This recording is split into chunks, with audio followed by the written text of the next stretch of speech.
अस्सलाम वालेकुम। I hope आप सब खैरियत से होंगे और खुश होंगे।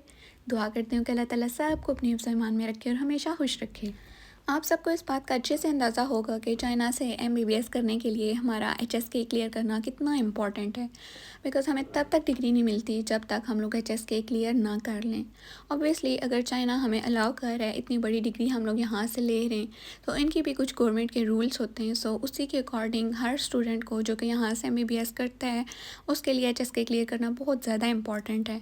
सो जब मैंने अपनी एचएसके पास करने वाली वीडियो डाली थी, उसमें कमेंट्स में बहुत ज़्यादा लोगों ने मुझसे पूछा था कि आपने तैयारी किस तरह से की, क्या क्या आपके रिसोर्सेज थे जो कि आपने यूज़ किए। आज की वीडियो में मैं कंप्लीट डिटेल्स आपके साथ शेयर करने जा रही हूँ। होप सो आज की वीडियो हर उस बच्चे के लिए जो कि चाइना से एमबीबीएस कर रहा है और अभी न्यू है और उसको इस चीज़ का अंदाज़ा नहीं है कि उसने तैयारी कैसे स्टार्ट करनी है। तो आज की वीडियो आपके लिए बहुत ज़्यादा हेल्पफुल रहेगी। सो आपने वीडियो को एंड तक लाजमी देखना है। वीडियो अच्छी लगे तो वीडियो को लाइक कर दें, शेयर कर दें, चैनल को भी सब्सक्राइब लाजमी कर लें। अच्छा जी, यहाँ पे यूनिवर्सिटीज़ का ये होता है कि हमें चाइनीज़ लैंग्वेज तो साथ साथ पढ़ाई जाती है। जैसे हमारी क्लासेस मेडिकल की स्टार्ट होती हैं तो उसके साथ साथ कुछ सब्जेक्ट्स होते हैं जो कि चाइनीज़ के भी हमें पढ़ने पड़ते हैं। तो वो थोड़ा सा डिफरेंट कोर्स होता है क्योंकि यूनिवर्सिटी की अलग बुक्स होती हैं और एचएसके की डिफरेंट होती हैं। सो आप लोग वो तो पढ़ें ही पढ़ें, क्योंकि ओबियसली यूनिवर्सिटी के एग्ज़ाम्स तो हमें देने ही देने, लेकिन एचएसके की तैयारी आपको खुद से करनी पड़ेगी। सो उसी के अकॉर्डिंग मैं आपको बताती हूँ कि सबसे पहले आपने स्टार्ट कैसे करना है। एचएसके की तैयारी का सबसे इम्पोर्टेंट और सबसे बड़ा स्टेप यह है कि आपने सबसे पहले तो वोकेबलरी याद करनी है। वोकेबलरी में हमारे पास अगर एचएसके 4 की बात करें तो 1200 वर्ड्स आते हैं। ये आई थिंक आपको गूगल से भी मिल जाएंगे। आप लोग फ़ाइल डाउनलोड कर लें और फिर इसको प्रिंट करवा लें, या फिर आप अगर किसी सीनियर से हेल्प ले लें तो वो अगर उनके पास होगा तो आपको सेंड कर देंगे। और ये वर्ड्स आपने इस तरह से याद करने की आपके फिंगर टिप्स पे हों। जब मैंने स्टार्ट किया था मेरे लिए काफ़ी ज़्यादा मुश्किल था कि ये वाले वर्ड्स मुझे करने में 5-5 6-6 घंटे, बल्कि पहले तो स्टार्टिंग में इस तरह से था कि मुझे पूरा-पूरा दिन लेके ये बैठना पड़ता था, तब जाके मुझे कुछ वर्ड्स याद होते थे। फिर आहिस्ता-आहिस्ता करते-करते मेरी प्रैक्टिस होगी, मैं एक दिन में 200 वर्ड्स करती थी, फिर 300, फिर इस तरह मैं 600 करती थी और एंड पे इस तरह से जाके हो गया कि मैं 10 मिनट्स में ये पूरे 1200 वर्ड्स को रिवाइज़ कर लेती थी।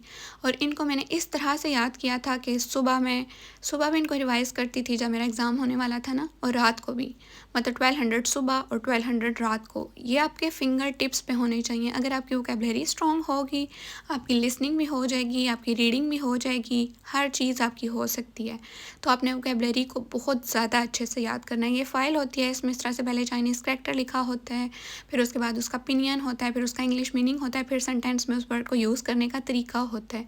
तो वोकेबलरी को आपने बहुत बहुत बहुत ही ज़्यादा अच्छे तरीके से याद करना है। अच्छा जी, वोकेबलरी बहुत अच्छे से याद करने के बाद अगर आपको लगे कि आप चाइनीज़ लैंग्वेज पे ग्रिप थोड़ी स्ट्रॉन्ग हो गई है, अगर आप लोग चाइनीज़ सुनते हैं, आपको समझ आना स्टार्ट हो गया है, अगर बुक से देख के रीड करते हैं, आपको पढ़ना अच्छे से आ गया है, तो फिर उसके बाद हमारे पास एचएसके 4 प्रिपरेशन के लिए दो बहुत ही इंपॉर्टेंट बुक्स आती हैं, एचएसके 4 शंग और एचएसके शिया।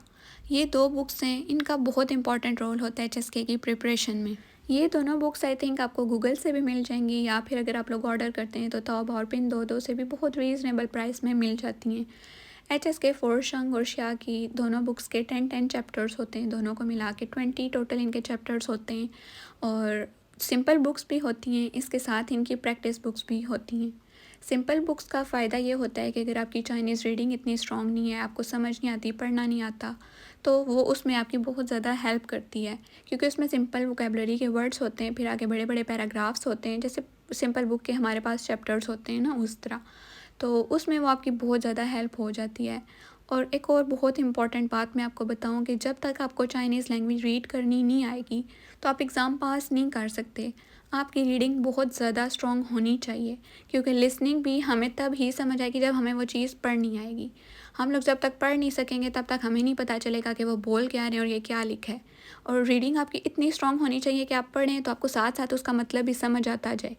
इस हद तक आपने अपनी रीडिंग को स्ट्रॉन्ग करना है। सो आप लोग वो वाली सिंपल जो बुक्स हैं शंग और शिया की, वो पहले रीड करें, उससे अपनी रीडिंग को स्ट्रॉन्ग करें। फिर उसके बाद हमारे पास ये प्रैक्टिस बुक्स आती हैं जिनके 10-10 चैप्टर्स हैं दोनों बुक्स के।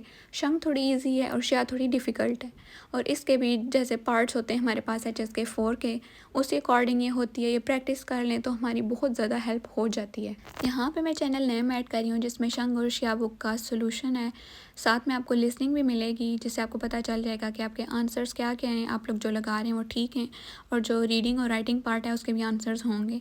तो ये चैनल आप लोग जाके विज़िट कर लेना, फिर अपने अकॉर्डिंग आपको जो बेहतर लगे आप लोग उस तरह से प्रैक्टिस को लेके चलना। रीडिंग का तो मैं आपको ऑलरेडी बता चुकी हूँ कि आप लोग जितना ज़्यादा बुक्स में से चैप्टर्स को रीड करेंगे उतनी ही आपकी स्ट्रॉन्ग होगी।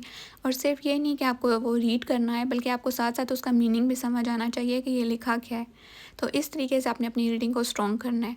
अब बात करते हैं लिसनिंग की। लिसनिंग का पार्ट हमारा बहुत ज़्यादा इंपॉर्टेंट होता है, और ये पार्ट होता है कि जिसमें हम लोग सबसे ज़्यादा स्कोर ले सकते हैं, और यही पार्ट है कि जिसमें हमारे सबसे ज़्यादा कम मार्क्स भी आ सकते हैं। सो लिसनिंग को आपने किस तरह से स्ट्रॉन्ग करना है ये मैं आपको बताती हूँ। अब यहाँ पे मैं आपको साथ ही राइटिंग पार्ट का भी बता देती हूँ कि वो सारा ग्रामेटिकल पार्ट होता है, वो थोड़ा सा टफ होता है। उसके लिए आप लोगों को जितनी प्रैक्टिस करेंगे उतना ही फ़ायदा होगा। और यहाँ पे जो मैं चैनल्स के अभी नेम्स ऐड कर रही हूँ वो सिंपली आपने जाके यूट्यूब पे सर्च करना है, और वहाँ से आपको इजीली मिल जाएंगे। अच्छा, ग्रामर के लिए जो मैंने चैनल यूज़ किया था वो ये था, और इसका ये था कि इसकी सारी वीडियोस चाइनीज़ में ही होती थी। जब मैंने स्टार्ट किया था मुझे इतना टफ़ लगता था, मुझे लगता था कि मुझे तो कुछ समझ ही नहीं आ रहा, मैं क्या करूँगी, मेरा लिसनिंग पार्ट कभी हो भी सकेगा कि नहीं। लेकिन बाद में जाके जब मैं कंटिन्यूसली, फिर भी मैंने हिम्मत नहीं छोड़ी, मैं सुनती रहती थी। और सुन के बाद में मेरी इतनी प्रैक्टिस होगी कि मैं बगैर देखे भी अगर सुन रही होती थी मुझे सारा समझ आ रहा होता था कि ये क्या बात हो रही है, इसमें क्या ग्रामेटिकल पॉइंट्स हैं जो कि वो हमें समझा रहे हैं। तो बहुत अच्छी मेरी इससे लिसनिंग हो गई थी, और मेरे भी लिसनिंग में सबसे ज़्यादा मार्क्स आए थे। और वीडियो सारी आपने देखनी है, चाइनीज़ में सुनना है, जितना ज़्यादा आप सुनेंगे चाइनीज़ लैंग्वेज को आपकी लिसनिंग उतनी ही स्ट्रॉन्ग होगी। और सबसे इंपॉर्टेंट कि आपने पास्ट पेपर्स लाजमी करने, पास्ट पेपर आपने किसी सूरत नहीं छोड़ने, और जितने ज़्यादा आप पास्ट पेपर कर सकते हुए आपने करने। यहाँ पे भी मैं एक चैनल का लिंक ऐड कर रही हूँ, बल्कि नेम ऐड कर रही हूँ, वो आप देख लेना उस चैनल को जाके। उसमें पास्ट पेपर्स की लिसनिंग और सारे पार्ट्स होते हैं, और नीचे अगर आप कमेंट सेक्शन में जाएंगे तो वहाँ पे लिंक्स होते हैं। एक लिंक में आप जाएंगे तो आपको पूरे पेपर का सोल्यूशन मिलेगा, और दूसरे लिंक में अगर आप जाएंगे तो आपको पूरा पेपर मिलेगा। और किसी तरीके से करके आपने past papers, I think 36 past papers हैं, वो निकलवाने, उनको आप प्रिंट करवा लें, और डेली आपने 2 से 3 पास्ट पेपर्स तो लाजमी करने। आप जितनी प्रैक्टिस करेंगे आपका उतना ही ज़्यादा फ़ायदा होगा।